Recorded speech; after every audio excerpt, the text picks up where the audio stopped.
pois somente Ele é digno de toda honra, de toda glória e de toda adoração. Amém. Abre vossas Bíblias comigo, Gálatas, capítulo 1. Gálatas, capítulo 1, vamos fazer uma leitura extensiva. Depois eu quero ir para Gálatas 2, versículo 12 a seguir. Mas vamos primeiro Gálatas 1. Enquanto os irmãos encontram, eu quero agradecer primeiramente a Deus, a Jesus, por mais uma oportunidade de falar do seu amor. Ou coisa boa é poder falar do amor de Cristo. Isto é maravilhoso. Agradecer a Jesus por mais uma oportunidade, agradecer ao meu pastor, por Carlos Rodrigues, por ter confiado de nós estarmos aqui, por podermos estar ministrando a palavra do Senhor. Gálatas capítulo 1, todos encontraram? Amém? Amém?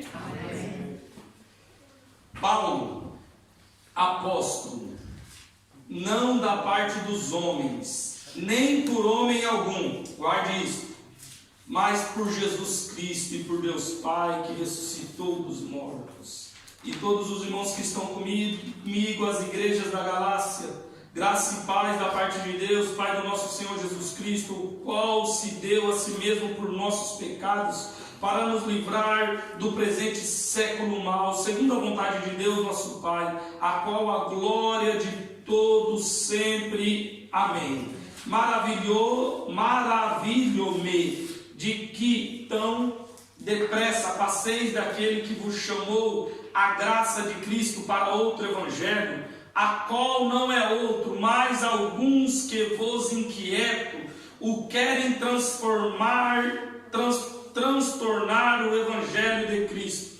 Mas ainda que nós mesmos, ou um anjo do céu, anuncie outro evangelho, além do que eu vos te anunciei, seja anátema. Assim como já vos dissemos, agora de novo também vos digo: se alguém vos anunciar outro evangelho além do que já recebeis, seja anátema. Porque persuado eu agora homens ou a Deus? Ou procuro agradar homens? Se estivesse ainda agradando aos homens, não seria servo de Cristo. Mas faço-lhe saber, irmãos, que o evangelho que por mim foi anunciado não é segundo os homens, porque não recebi e nem aprendi de homem algum, mas pela revelação de Jesus Cristo. Porque já ouviste qual foi antigamente a minha conduta no judaísmo, como sobremaneira perseguia a igreja de Deus e assolava, e na minha nação excedia em judaísmos e muitos da minha idade, sendo extremamente zeloso nas tradições de meus pais. Mas quando aprove Deus, que desde o ventre da minha mãe me separou, me chamou pela sua graça, revelar o seu Filho em mim, para que pregasse para os gentios, não consultei nem carne nem sangue. Capítulo 2, versículo 12 diz assim: porque antes que alguns tivessem chegado da parte de Tiago, comia com gentios. Depois que chegaram, se foi retirando e se apartou dele, temendo que era da circuncisão. E outros judeus também dissimularam com ele, de maneira que até Barnabé se deixou levar pela sua dissimulação. Mas quando vi que não andavam bem e diretamente conforme a verdade do evangelho, disse eu a Pedro, na sua presença e de todos: se tu, sendo judeus, vive como gentil e não como judeus, porque obriga os gentios a viverem como judeus. Não somos judeus por natureza, e não pecadores dentre os gentios, sabendo que o homem não é justificado pelas obras da lei, mas pela fé em Jesus Cristo. Temos também crido em Jesus Cristo, para sermos justificados pela fé de Cristo, e não pelas obras da lei. Porquanto pelas obras da lei nenhuma carne será justificada. E a igreja conjunta diga amém.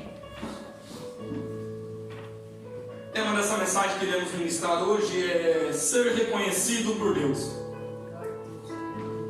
Para que os irmãos compreendam aquilo que Cristo colocou no meu coração, eu tenho que trazer em poucas palavras um resumo da história de dois grandes homens, deste homem chamado Paulo e de um homem chamado Pedro. Para que eu resumo um pouco isto que eu quero dizer, Pedro era pescador, teve um encontro com Jesus na beira do mar da Galiléia, larga tudo que tem, larga a família, larga a empresa de pesca e decide servir a Jesus. Inicia-se uma caminhada que Pedro fica de boca aberta, vendo a maneira que Deus usava Jesus, ministrava um ensino, curava pessoas e libertava aquele que necessitava de libertação. Pedro experimenta, como Lucas diz no capítulo 10, o que seria o poder de Jesus sobre a vida deles. Jesus estende as suas mãos, derrama poder sobre os seus discípulos e eles anunciam o evangelho com ousadia. Demônios são repelidos, pessoas são curadas, e Pedro com os demais se alegram pelo poderoso poder que recebeu de Jesus. Mas Jesus nesse momento já diga para ele: não se alegram por vós ter poderes, não se alegram por ver pessoas libertas, não se alegram por ver curas, mas se alegre porque o vosso nome está escrito no livro da vida. Aprendemos algo importante que Jesus quis dizer para os discípulos: não deixam adentrar no seu coração o relacionamento que eu tenho com vocês, e não se achem melhor do que ninguém. Eu lhe dei poder, mas eu também posso tirar. Então vocês andam segundo a minha palavra e segundo o conhecimento que eu estou vos ensinando. Pedro tem uma promessa muito linda através de Jesus. Mateus no capítulo 15 conta entre um diálogo entre os discípulos e Jesus, e naquele momento Pedro, ainda chamado de Simão, ele é tirado o nome Simão e colocado Pedro, pois Jesus diz que através da rocha que era ele, Pedro, que significa uma pequena fagulha de rocha, ou uma pequena rocha, ou um pedaço daquela rocha, seria o precursor, aquele que iniciaria para dar continuidade de um projeto que começou através de Jesus, que é a Igreja de Cristo. Para mim terminar o assunto sobre Pedro, ele tem os seus altos e baixos, mas em Atos capítulo 2, ele é recebido pelo Espírito Santo e, sendo cheio, prega a primeira mensagem. Mais de 3.000 homens se convertem, e a Bíblia diz que a igreja se inicia num pontapé inicial, Levi, de uma tal maneira maravilhosa, que viviam na doutrina dos apóstolos, comunhão, partir de bem, oração, e Deus acrescentava a cada dia pessoas que tinham que salvar, homens cheios de Deus, homens cheios da presença, começam a curar, começam a libertar, começam a anunciar o evangelho de uma tal maneira que as estruturas daquelas cidades da cercania de Jerusalém começam a ser abaladas pelas palavras que saíam das bocas dos discípulos,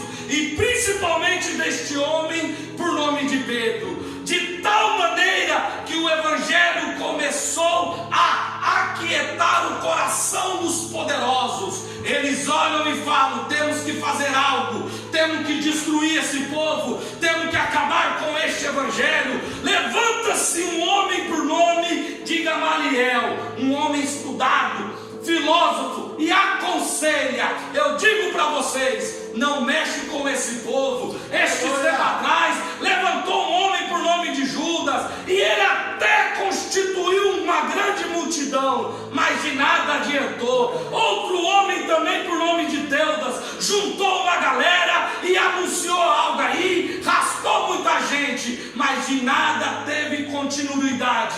Mas Se nós mexemos com esse povo, nós corremos um risco. Nós não sabemos se a obra é de Deus ou se a obra é do homem. E se nós corremos contra ele, se nós enfrentarmos eles, nós corremos o risco de enfrentarmos o próprio Deus. E não queira enfrentar o próprio Deus. Aleluia. Conselho de Gamaliel para os fariseus da época: sem se aquieta, deixa isso dar continuidade. E Pedro continuava pregando. Mas mesmo assim, desobedeceram às ordens de Gamaliel e decidiram: vamos terminar este evangelho, vamos extinguir este evangelho. E decidem eles fazer uma reunião. Nessa reunião se assenta toda a cúpula dos fariseus. E lá tinha um homem, por nome de Saulo, um homem estudado, um homem íntegro, um homem religioso, pastor, um homem que sabia lidar com as palavras. Historiadores dizem que esse homem seria o sucessor de Gamaliel. Ele era o discípulo de Gamaliel, o maior filósofo que existia na época, um homem respeitado. E Paulo aprende mais de 4 idiomas. Paulo se torna um poliglota. Saulo, na época, me perdoe, e Saulo sabia falar com pessoas. Saulo sabia induzir pessoas. E Saulo tinha um comprometimento muito grande com a seita dos fariseus. Ele olha e vê que ninguém tinha poder para destruir este povo que pregava o evangelho. Ele vai e diz: me dê poder, me libera, que eu vou mostrar para vocês como é que a gente faz com quem desvirtua a palavra de Deus. Presta atenção, pastor Juliano. Saulo estava lutando contra a igreja de Cristo a favor de Deus?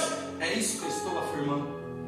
Aquilo que Saulo fazia era por causa do seu aprendizado. Ele acreditava que aquilo era o correto. Ele se levanta, ele pega apenas 3 soldados e decide destruir a igreja de Cristo. Eu não sei o que acontece com esse homem, porque não era uma multidão que cercava ele. A igreja de Jerusalém estava bombando, pastor. Estava grande. A primeira mensagem foi 3.000, a segunda foi 5.000. E quando houve que um homem vinha com 3 soldados, todos estremeciam de medo.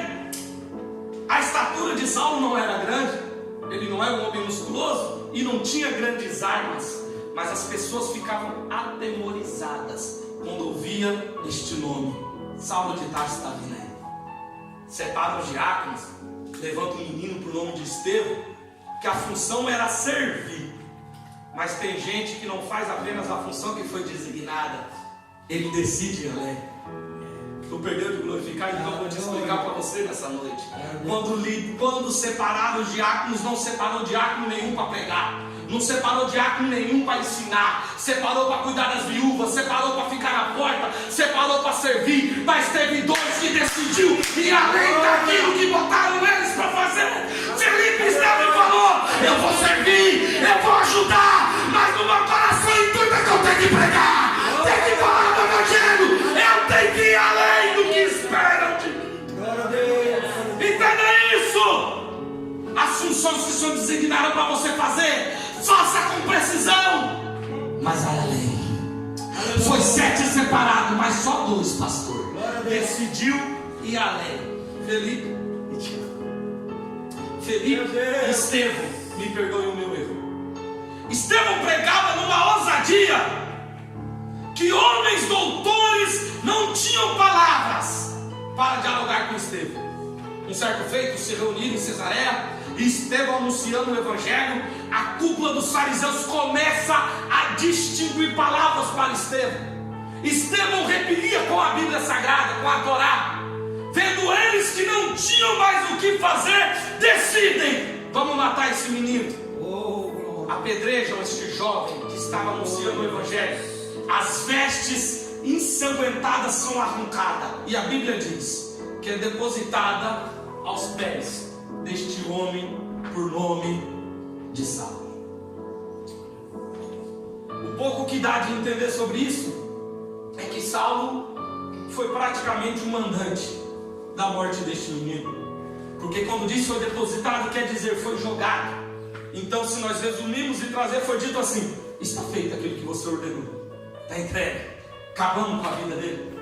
Só que mal sabia essas pessoas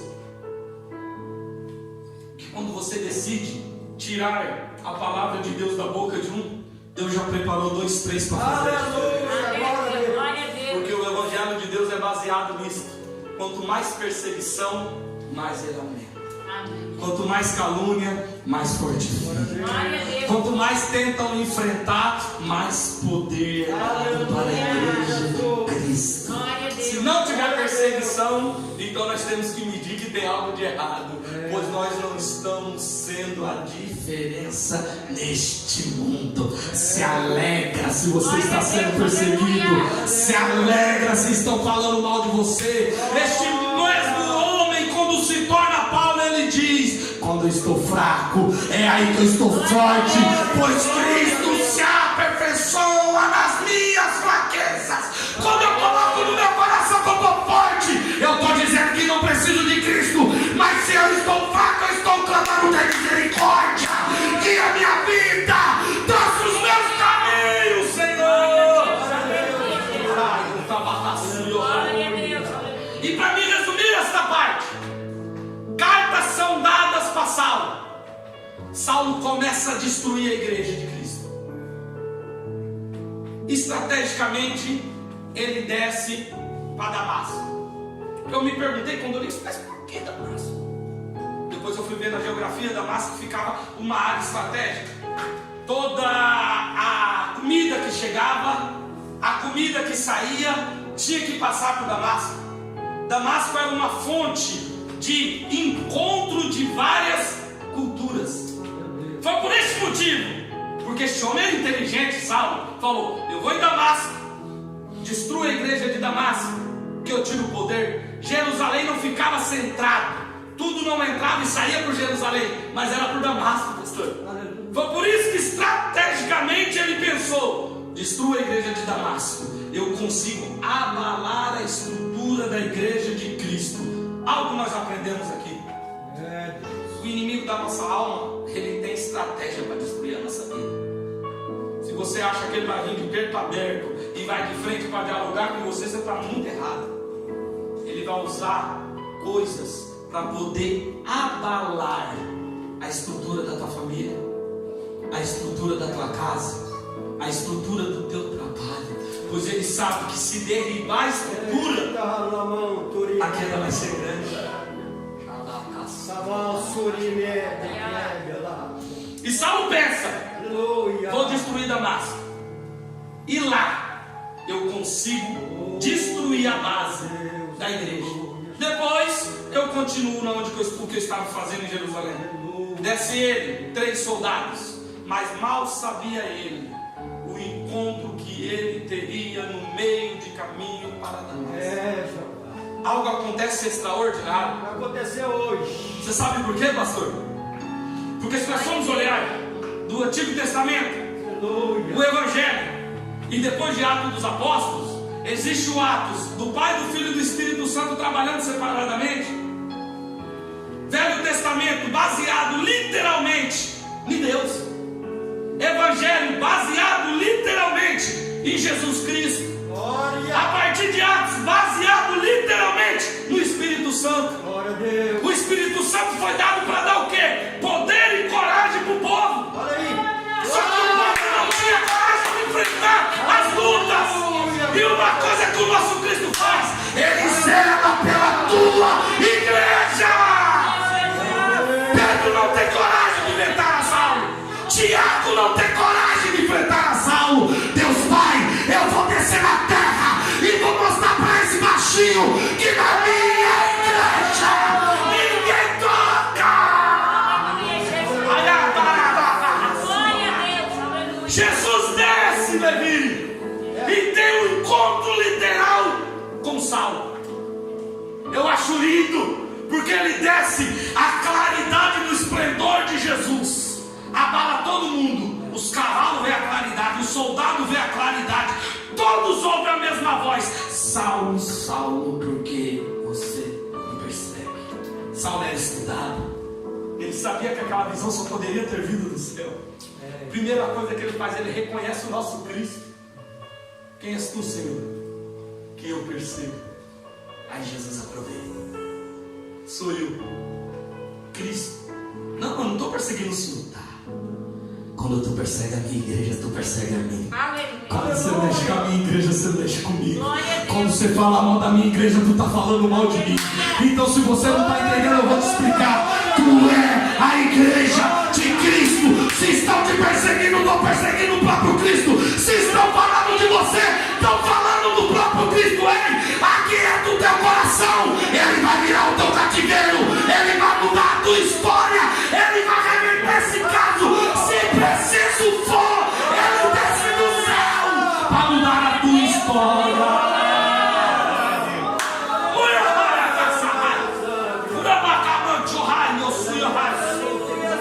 Para mim resumir essa parte, um encontro de Saulo e Cristo. Uma ordem é dada: vou te enviar na casa do homem, Simão Curtidor. Vai para lá, se aquieta e vai orar. Eu tenho algo contigo. E Saulo assim faz. Quem sabe, conduzido pelos próprios soldados, ele entra dentro de Damasco. Chega lá, ele vai, se ajoelha, começa a orar, pois ele estava cego. A visão criou escamas em seus olhos. 3 dias, não come, não bebe, só ora. Aí tinha um homem por nome de Ananias. Ananias estava lá, discípulo de Cristo, um homem reto, íntegro. Mas até os íntegros têm hora que dialogam com Deus, com as coisas que Deus manda fazer. Jesus olha e fala assim: Ananias! Eu creio que Ananias se levanta, faz que nem Isaías: eis-me aqui, Senhor, envia a mim, eu estou preparado. Aleluia. Esse é o momento que eu esperava. Eu tenho uma missão para você. Diga, Jesus, que eu estou preparado. Vai lá. Aleluia.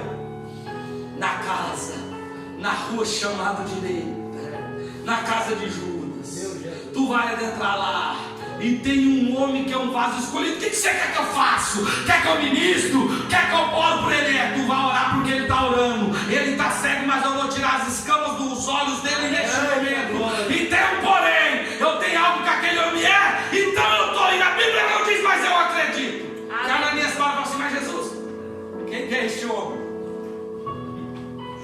O nome dele é Saulo. E ele vem lá de Tarso. Eu quero que Ananias fale assim: o que o senhor falou? Peraí, que eu acho que eu estou com problema de ouvido, porque não pode. Eu não estou ouvindo essa palavra, não. Será que é Jesus ou será que é minha carne? Porque ele até repreende. Sangue de Jesus tem poder. É desse jeito. É Saulo. Aí ele vai dialogar com Cristo. Porque cabe nós, seres humanos, dialogar com Deus o que Deus manda a gente fazer. O que é prazeroso, pastor, eu me levanto e saio até correndo. Meu Deus. Mas quando é para enfrentar algumas situações, fala: não. Jeová. Envia outro. Eu sou tão fraco, porque a Bíblia diz no capítulo 9 de Atos, Ananias dizendo: ele persegue a tua igreja, ele mata pessoas, ele é mau. O Senhor tem certeza do que o Senhor está falando? Jesus, eu falo: Ananias, para. Você acha que você não está sabendo do que você está falando? Sou eu, Jesus Cristo. Eu morri, eu revivi e estou aqui de novo. Para o homem ele não presta, mas para mim ele é um vaso escolhido. Levantarei ele pelas nações. Ele será precursor do meu evangelho e justificará e padecerá por amor de mim. Mas por que escolher a Saulo, sendo que tinha Pedro, sendo que tinha Tiago, tinha João e os demais? Mas por que olhar para Saulo, um assassino, o cara que caluniou, o cara que falou mal, aquele que quis destruir, pastor? Por que olhar para ele com os olhos diferentes? Sendo que aquele que tem o codinome como pequena rocha, como fagulha de rocha, era ele que tinha sido o escolhido para pregar a Jesus. Uma coisa tu vai aprender nessa noite: quando tu não faz aquilo que Cristo manda, Jesus levanta outro na tua frente para fazer, para te mostrar glória a Deus. E a obra dele não depende de você, mas depende da vontade dele. A obra dele não vai parar por causa da tua vontade. Se tu não quer, vai levantar quem quer, e tu vai ter que fazer aquilo que era para tu fazer.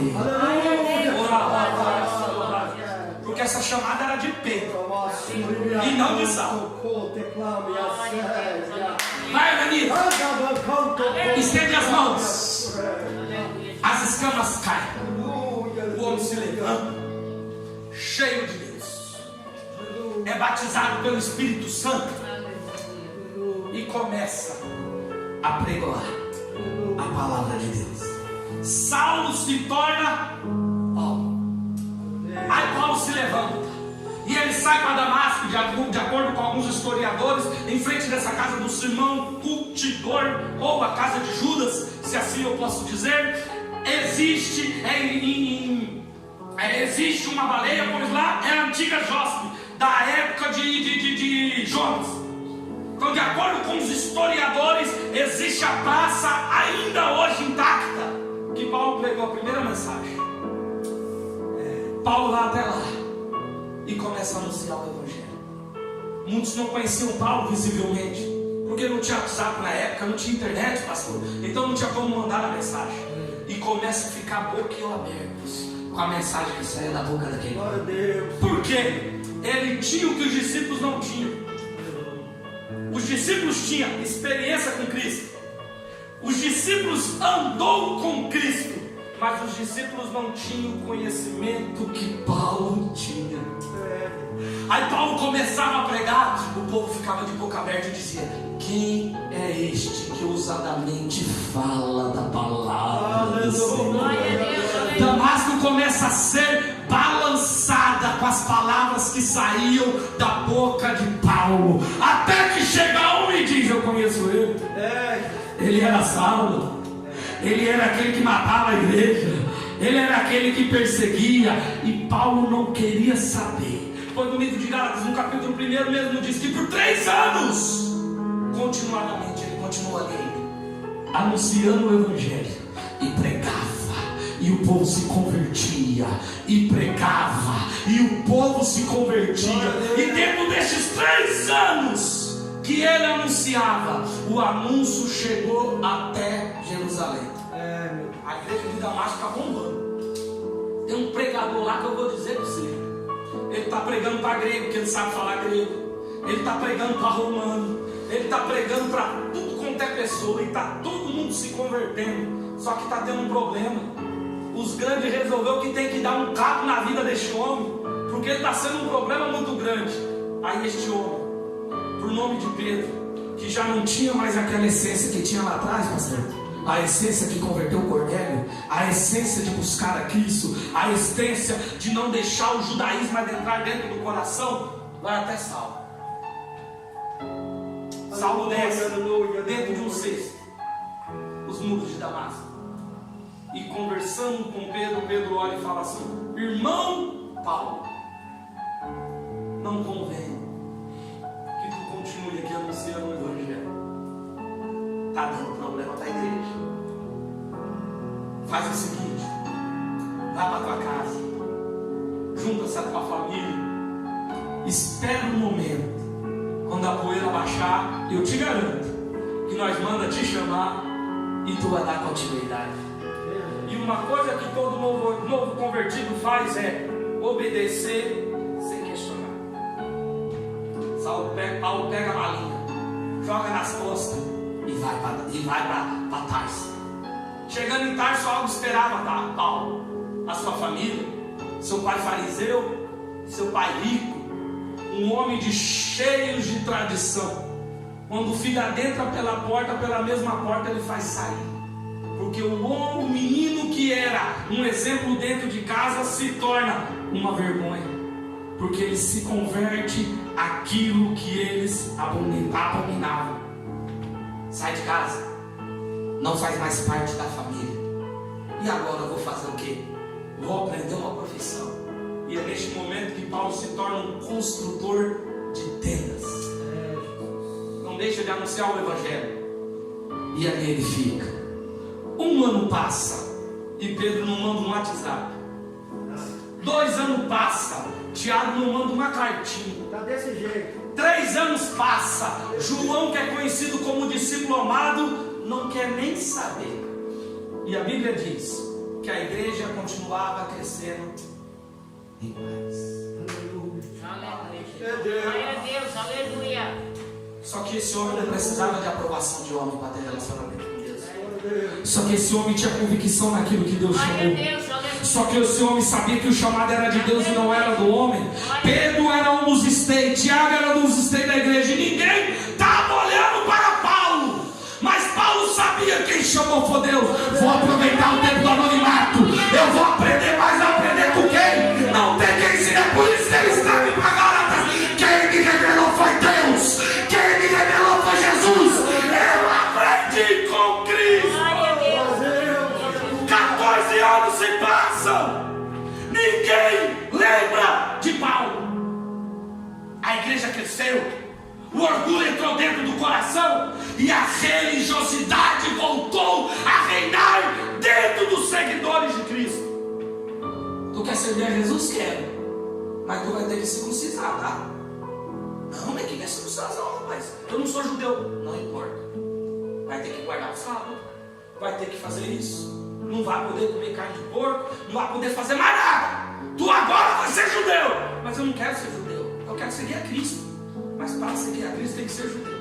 Mais ou menos isso é implantado na igreja de Cristo. E Paulo lá teve experiência que nenhum homem tinha. Porque ele escreve em 2 Coríntios, no capítulo 12, no versículo 2. Um homem, que eu não sei se foi espírito ou se não foi, ele foi levado ao terceiro céu e foi-nos revelado coisa que não convém. Fala para vocês. Chama caçuí. E para mim resumir esse pedaço, a igreja precisava de um pastor num local chamado Antioquia. Uma igreja pobre, uma igreja com judeus diferenciados. Ninguém queria pastorear Antioquia, mas tinha um homem justo que tinha visto Paulo em Damasco, por nome de Barnabé. E aqui ele entra como uma ponte. Deus usa pessoas que você menos imagina para poder trazer o seu ministério aqui. Aleluia, glória a Deus. Tu perdeu de glorificar, então eu vou dizer novamente. Deus usa quem menos você imagina para trazer as promessas dele em sua vida. A igreja está padecendo em Antioquia. Vão mandar quem, rapaz? Lá o dízimo que entra não dá de manter nada. Nós precisamos de uma pessoa que tenha dinheiro e que seja de Deus. Tem um homem certo, Barnabé.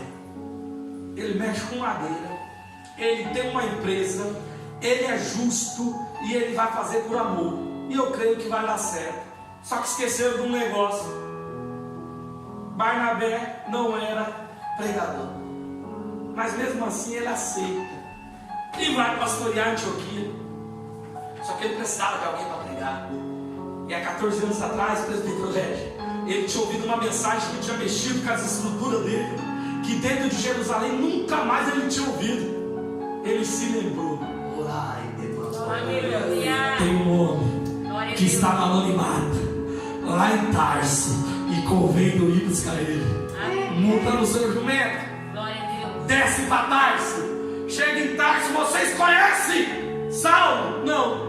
E Paulo? Eu conheço. Paulo construtor, não era Paulo evangelista, não era Paulo pregador. Eu conheço Paulo construtor. É esse mesmo. Chegava na Paulo.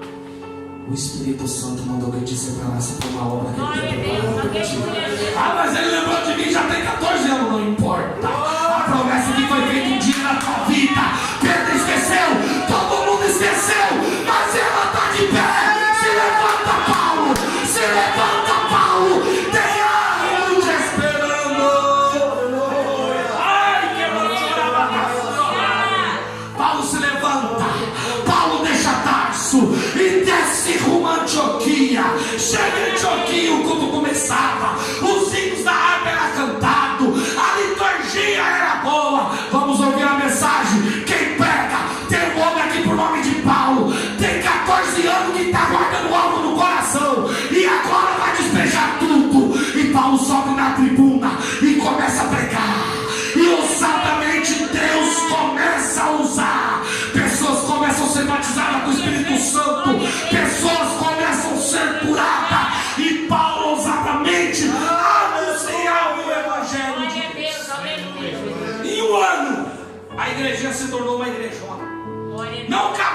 ninguém. Por quê? Tinha palavra, tinha cura, tinha libertação. As pessoas viam de longe de uma tal maneira que a Bíblia diz que os profetas saíram de Jerusalém. Oh, Aleluia, Jesus. Para descer para Antioquia, porque em Antioquia a religiosidade não deixava mais o poder de Deus conduzir.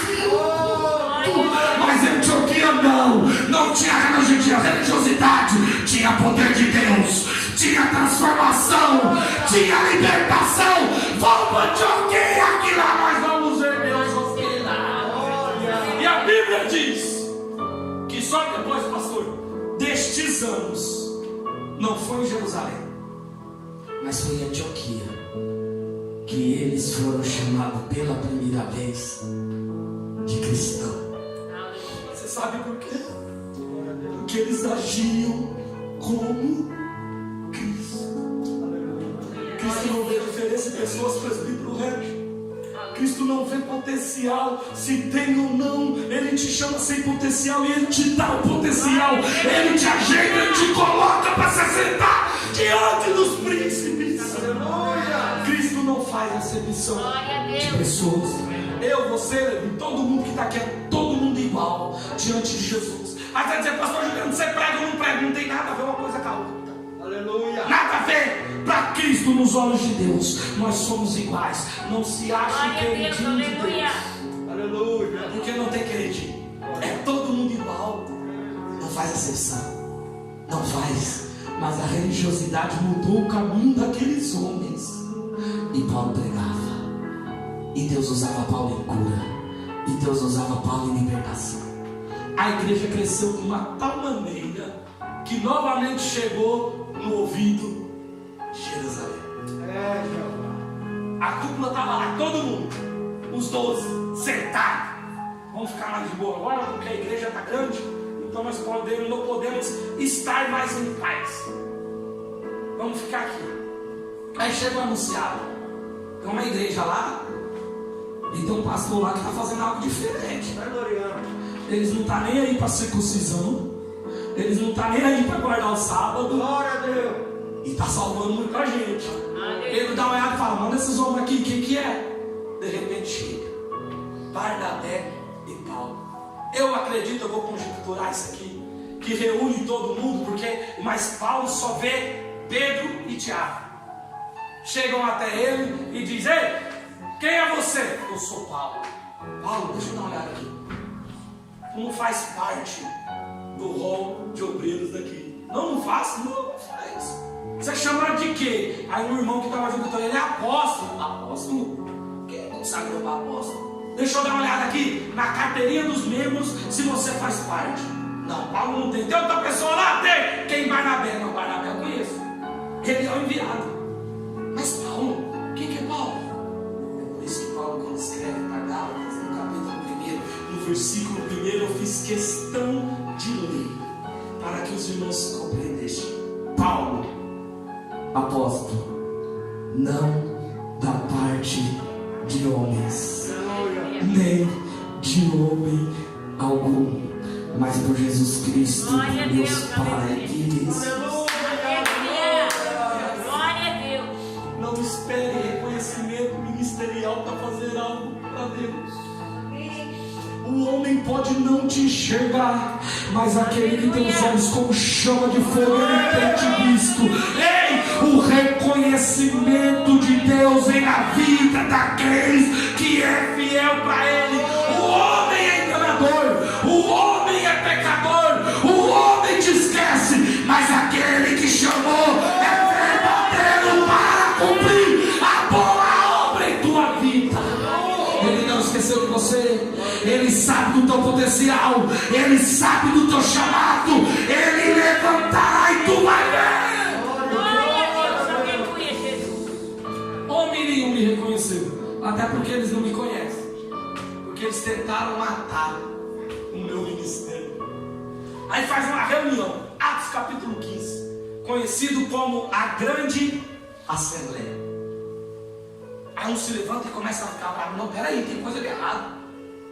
Até os judeus que estão lá não são mais judeus. Eles não fazem mais nada. O povo tudo sem circuncisão. E eles ainda levam Tito. Tito não era circuncisado nessa época, porque era grego. E aí, o que vai fazer? Não, temos que colocar para eles. Eles vão ter que vir para a religiosidade. Aí a Bíblia diz: e se levanta Tiago, Urabacai, cheio de Deus, e olha para ele e fala assim: não põe um peso que nem nós e nossos pais suportamos. Deixa eles fazer a obra. Deixa eles fazer a obra. Dá a palavra para eles. Vamos ver o que vai falar. E a Bíblia diz que Paulo e Barnabé começam a testificar as maravilhas, os prodígios e tudo quanto Cristo tinha feito através deles. Lá em Antioquia. Entenda isso. Nós temos que abraçar a oportunidade que Cristo nos dá. Cristo nos põe num trabalho para ver se nós fazemos a diferença. Cristo nos põe em determinado lugar, pastor, para ver o que nós fazemos lá. Se nós vamos ter capacidade de abraçar aquilo que Cristo preparou. Paulo ainda não era este homem que nós conhecemos. O escritor de mais da metade do Evangelho, do Novo Testamento, me perdoa. Não era. Ele era um homem que ajudava na igreja de Antioquia, mas ousado na palavra de Deus. Mais ousado na palavra de Deus. Ele não ficou bravo porque ele não era o pastor da igreja. Ele não ficou bravo porque ele não era o líder, não. Ele fez a diferença na onde colocaram ele. Até o momento que o Espírito Santo aparta Paulo e fala bem assim: agora tu vai para a cidade circunvizinhas, agora tu vai fazer a diferença, agora tu vai ver o que eu vou fazer na tua vida. E para mim terminar esse assunto e partir para o final, que eu tenho mais 5 minutos. Paulo, quando escreve para a igreja de Gálatas, ele deixa bem claro que o reconhecimento vem de Deus. Ele desabafa com os irmãos da Galácia. Fala assim: vocês sabem muito bem o que está acontecendo aqui. Os judeus estão intervindo para que a obra não cresça. E no capítulo 2 disse que quando Pedro estava no meio dos judeus, Pedro se portava não como os judeus. Quando estava no meio dos gentios, ele se portava como um gentil, de uma tal maneira que até Barnabé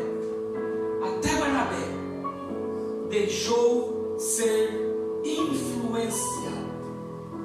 Para me encerrar, entenda: a gente somos muito voltados a ir para o caminho errado. O ensinamento correto, ele me trilha o caminho correto. O ensinamento correto, ele pode durar 1 mês, 1 ano, 2 anos, 3 anos, e me trilha o caminho correto. Mas apenas uma palavra, se nós não estivermos atentos, ela nos tira deste caminho, pastor, e nos trilha o caminho errado. Olha quem era Barnabé. Era a ponte que buscou Paulo, era a ponte que trouxe Paulo. Mas de repente esta ponte se vira por ver Pedro fazendo isso. Compreenda algo, irmão. Paulo mesmo disse: se vim pregar o teu evangelho que não é esse, se vim ensinar outra coisa, até eu se me corromper, seja anátema. Que quer dizer seja anátema, seja irrepreensível em falsas palavras.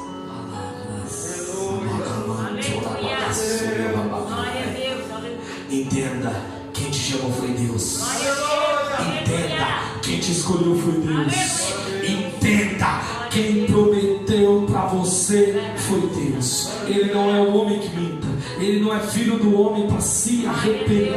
A promessa um dia feito, a promessa está de pé. Passa céus, passa terra, mas a palavra não há de passar sobre a tua vida. Mas pastor, eu estou fraco. É aí que Jesus vai aperfeiçoar na sua fraqueza. Pastor, mas eu estou escorregando. Jesus vai firmar as tuas pernas e tu vai prosseguir adiante. Não deixa de falar. Dissimula o seu chamado para essa igreja. Coloca de pé. Chamado Chorabacaçu. Eu pregava mais 1 hora sobre esse assunto. Aleluia. Mas o tempo não nos permite. O tempo não nos permite. Eu quero dizer para você que veio aqui nesta noite, eu tenho 4 minutos. 4 minutos. Vou fazer uma oração neste tempo. Eu quero falar para você que veio aqui nesta noite. Eu não sei qual que é a promessa de Deus sobre a sua vida. Eu não sei qual que é a fase do esquecimento que tu está vivendo. Mas tem um Deus que Ele não se esqueceu de você.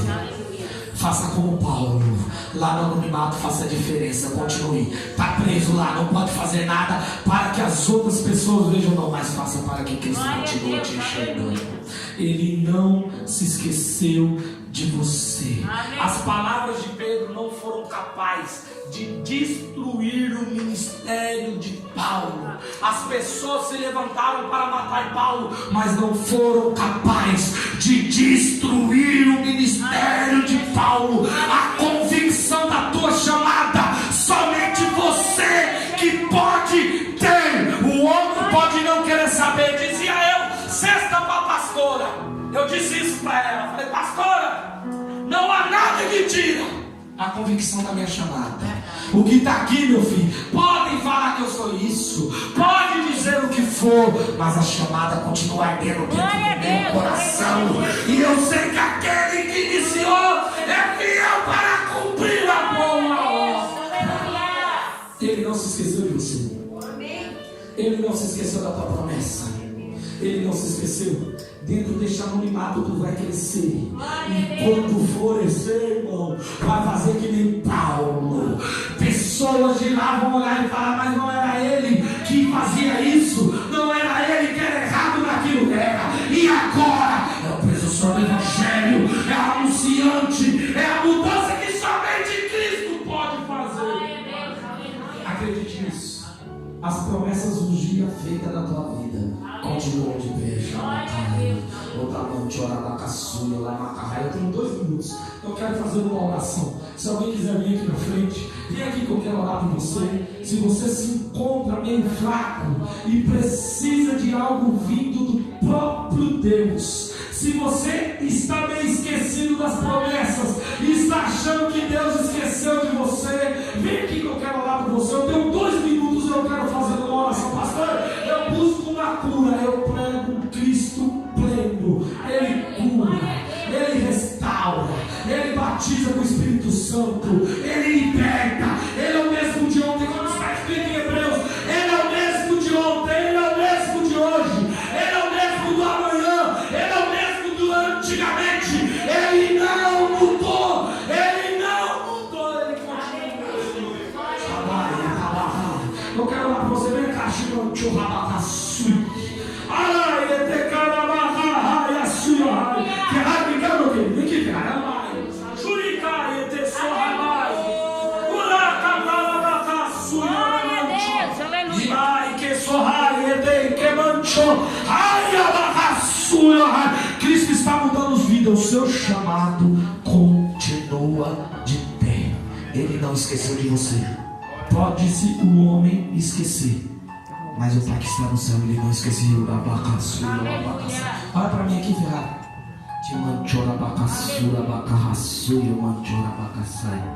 Quem acusa é o acusador das nossas almas. O erro é humano, mas quem justifica é Deus. Jesus manda te dizer: eu te escolhi, eu te chamei. Não importa o que aconteceu, eu sou o Deus que reescrevo a tua história. E a promessa que um dia eu fiz na tua vida, ela permaneça de pé. Ei, quem o homem ou não, quem te prometeu foi Deus, Ferrari, e vai se cumprir. Tu tá fraco, hoje Ele manda te dizer: eu aperfeiçoo nas suas fraquezas.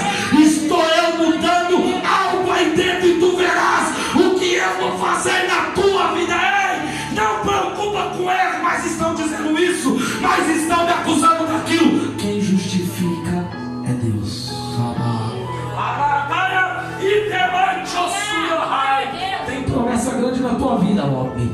Tu tem promessa de ministrar. Tu vai ser um grande pregador. E Lorian verá que existe um Deus que não precisa de aprovação humana. Quem aprova é Ele. Quem especifica é Ele. É Ele que muda. Dê lugar e tu vai ver o que Jesus vai fazer. Estende suas mãos para cá. Eu quero fazer uma oração que o meu horário já se passou. Estende suas mãos para cá. Pai querido, Deus santo e poderoso, eu venho te apresentar cada um que está aqui, ó Pai. Cada um que vem buscar algo a mais do Senhor. Tu és um Deus poderoso. Tu és um Deus que cura. Tu és um Deus que traz à tona os seus milagres. Tu és um Deus que muda a vida. Tu és um Deus que chama. Tu és um Deus que cumpre as promessas. Eu venho te apresentar eles que estão aqui, ó Pai. Mude vidas, mude histórias, Senhor. Restaura, Senhor Jesus Cristo, sonhos. Que eles venham ter convicção nas promessas, ó Pai.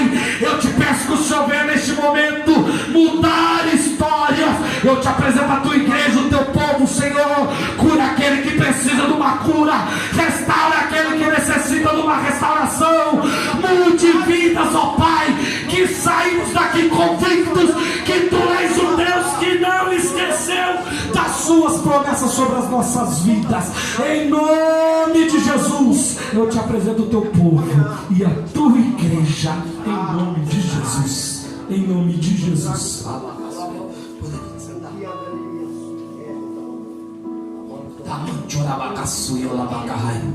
Pedido do nosso pastor, faça assim com as suas mãos.